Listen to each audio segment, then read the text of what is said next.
హరీష్ రావు గారు, మీరు కృష్ణా జలాల గురించి ఈరోజు అన్యాయం జరుగుతుందని మాట్లాడటం చూస్తే నాకే కాదు తెలంగాణ ప్రజలకు కూడా నవ్వు వస్తుంది. ఎందుకంటే మీరు మొట్టమొదటిసారిగా అధికారం వచ్చిన తర్వాత పాలమూరు ప్రాజెక్టుకు పునాదిరాలు లేచి దాని గురించి 10 ఏళ్లు పట్టించుకొని మీరు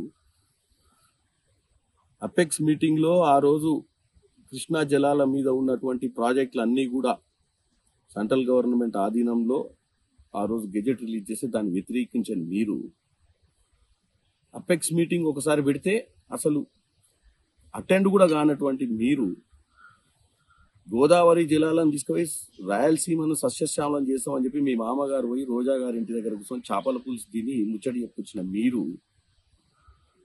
ఒక్క చుక్క నీరు కూడా వదిలిపెట్టానని 2005లో ఉద్యమం సమయంలో మాట్లాడిన నువ్వు అధికారంలోకి వచ్చిన తర్వాత పోతిరెడ్డి ప్రాడుకు 8 టీఎంసీల నీళ్లు పోతుంటే కూడా నిమ్మకు నీరెత్తినటువంటి ఒక్కరోజు మాట్లాడకుండా నువ్వు ఈ రోజు అధికారం కోల్పోయిన తర్వాత అదే పాత ముచ్చట్లు చెప్పుకుంటా 2021లో కృష్ణా జలాల మీద డిస్కషన్ జరిగితే అపెక్స్ మీటింగ్ లో కృష్ణా జలాల మీద ఉన్న ప్రాజెక్టులు అన్నిటికి కూడా సెంట్రల్ గవర్నమెంట్ ఆధీనంలోకి మీ మామగారే ఒప్పుకోరు. మరి ఆ రోజు మాట్లాడలేదు. 299 టీఎంసీలు కృష్ణా జిల్లాలకు 500 చిల్లర టీఎంసీలు ఆంధ్రప్రదేశ్కి ఇచ్చినప్పుడు మరి ఆ రోజు ఎందుకు డిస్కస్ చేయలేదు మీరు?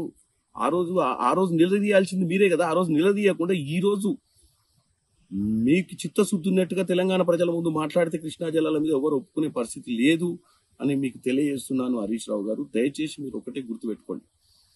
మీకు తెలంగాణ ప్రజలు 10 ఏళ్ళు అవకాశం ఇచ్చిర్రు.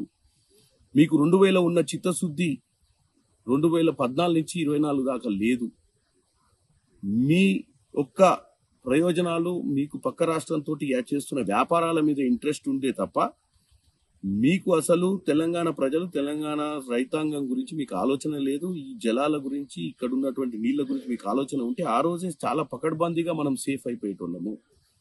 కానీ అటువంటి పరిస్థితి లేదు. ఈ రోజు కేవలం రాజకీయాలు విషపూరితమైన ప్రచారం చేయడానికే మీరు మాట్లాడుతున్నట్టుంది. కానీ ఒక ఇరిగేషన్ శాఖ మంత్రిగా మీరు చేసినటువంటి బాధ్యతలు మీరు సక్రమంగా నెరవేర్చకుండా కాళేశ్వరం గట్టి 1,00,000 కోట్లు పెడితే ఇవాళ ఒక్క ఆయకట్టు కూడా దాని కింద నీళ్లు ప్రవహించే పరిస్థితి లేదు.